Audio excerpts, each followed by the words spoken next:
Этот фильм впервые за последние, я так полагаю, десятилетия на федеральном уровне, на федеральном канале поставил вопрос о существовании исторических врагов внутри России. Давно я этого не слышал.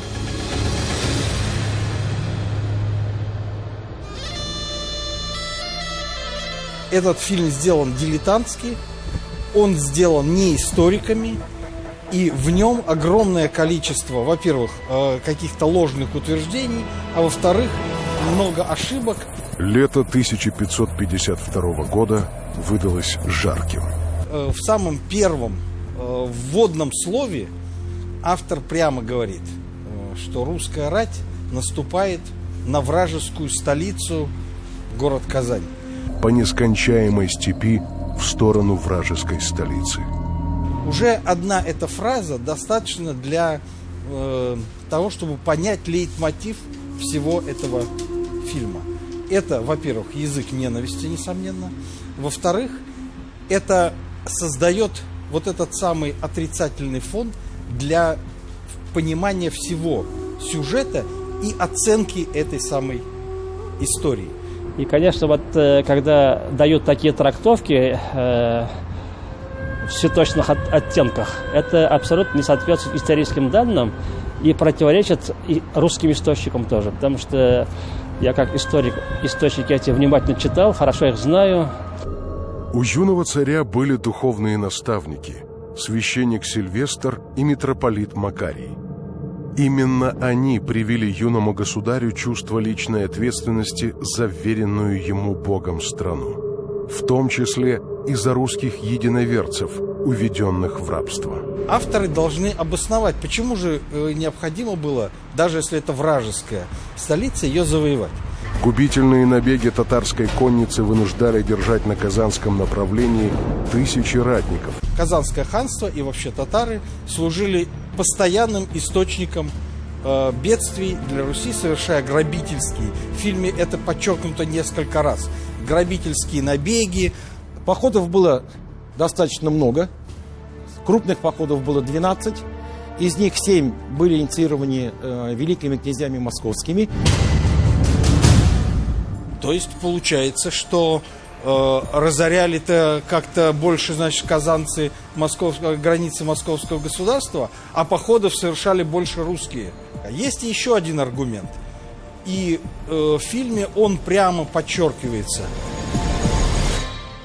Казанское ханство, Астраханское ханство – это были оплоты политического, в первую очередь, ислама. То есть проводниками влияния Османской империи, которая таким образом выходила на Волгу. Через политический ислам. Что это такое для 16 века? Это на совести авторов фильма. Но вот этот самый политический ислам создал, значит, такую дугу полумесяца, которая сжимала русское государство.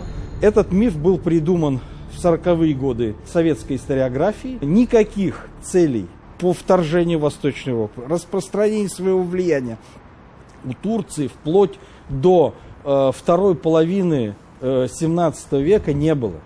И ей совершенно безразлично было.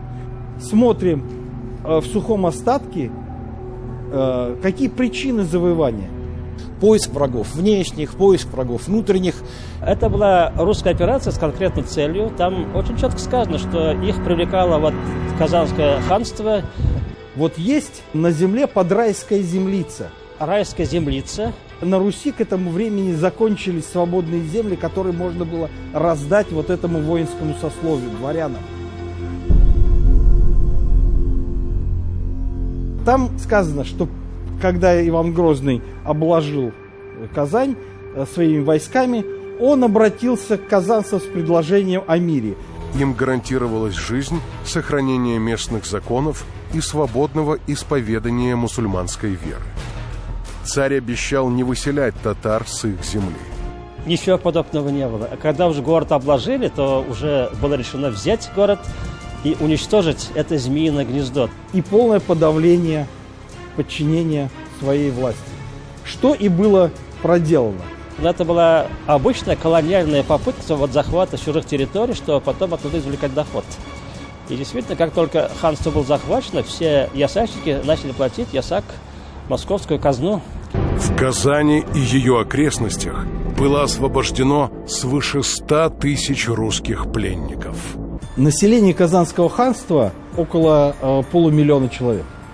Ну что, из них каждый пятый был русским пленником? 100 тысяч человек пленных – это вообще кошмар. Такое количество людей просто негде было бы здесь поселить. Впервые в истории русская рать разгромила и подчинила Руси целое ханство.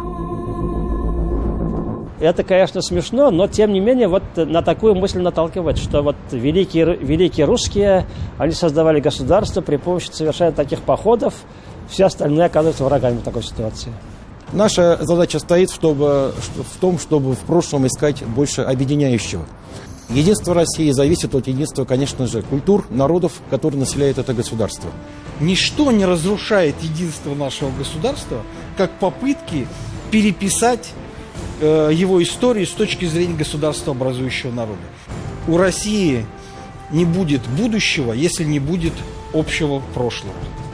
Не будет общего будущего нашего государства, если у нас у всех не будет нашего общего прошлого.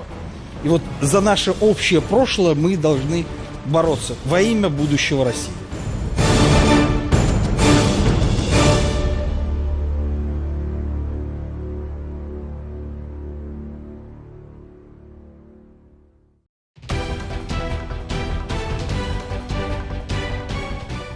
Все выпуски программы «7 дней» смотрите на YouTube-канале ТНВ.